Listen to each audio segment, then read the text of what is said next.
Hey everybody! Tonight's topic is something that affects us all, but it's about as exciting as watching paint dry. That's right, folks, we're talking about inflation. Inflation is like a sneaky thief that slowly steals the value of your money over time. Imagine this. You've got a $20 bill burning a hole in your pocket. You're psyched because that 20 bucks could buy you, like, 2 gallons of gas and a bag of chips. But then inflation rears its ugly head and suddenly, that same 20 bucks can barely get you a gallon and a half of gas. In a nutshell, inflation means prices are going up, and your hard-earned money isn't going as far as it used to.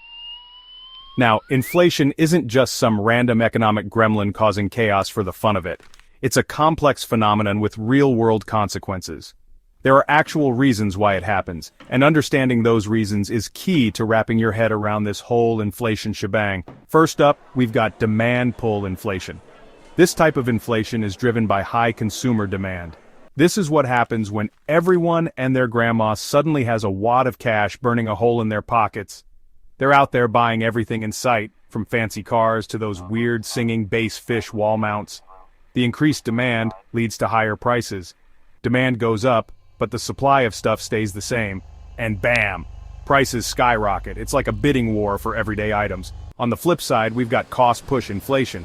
This type of inflation is driven by rising production costs. This bad boy rears its head when the cost of producing stuff goes up. It could be due to higher wages, more expensive raw materials, or other factors. Maybe the price of oil goes through the roof, or maybe there's a shortage of avocado toast. Gasp! These increased costs get passed on to consumers. Whatever the reason, businesses have to raise their prices to stay afloat. And guess who ends up footing the bill? It's a chain reaction that affects everyone. That's right, folks. It's us, the poor saps with the shrinking wallets. Understanding these types of inflation can help us better navigate the economic landscape. Okay, so we know inflation is out there, silently robbing us of our purchasing power. But how do we actually measure this sneaky thief? Well, economists have a few tricks up their sleeves. The most common way to measure inflation is through something called the Consumer Price Index, or CPI for short. Basically, the CPI tracks the prices of a basket of goods and services that the average person buys regularly. Think milk, bread, gasoline, that sort of thing. By comparing the price of this basket over time, economists can see how much prices have gone up. Another important measure is the Producer Price Index, or PPI. This one tracks the prices that businesses pay for raw materials and other inputs. Section 4. Inflation's impact from a gentle breeze to a Category 5 hurricane. Now here's the thing about inflation. It's not always a bad thing. In fact, a moderate level of inflation is often seen as a sign of a thriving economy. A little bit of inflation can actually be a sign of a healthy economy. It indicates that people are spending money, which in turn stimulates business growth. When prices are rising slightly, it means people are spending money, businesses are investing, and the economy is growing.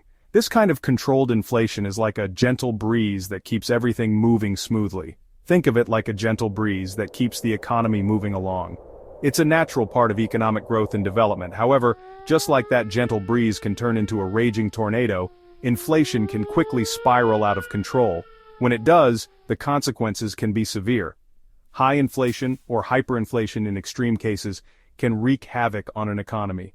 It can lead to shortages of basic goods and services, making everyday life difficult for everyone. High inflation erodes the value of savings, makes it harder for businesses to plan for the future, and can lead to social unrest. The stability of the entire economic system can be put at risk.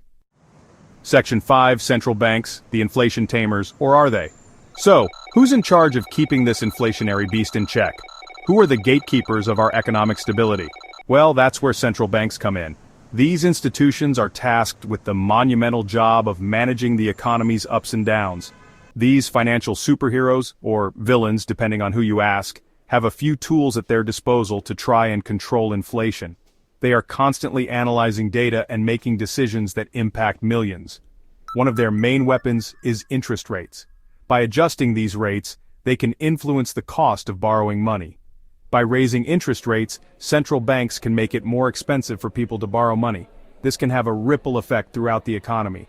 This can slow down spending and investment, which can help to cool down an overheated economy and bring inflation back under control.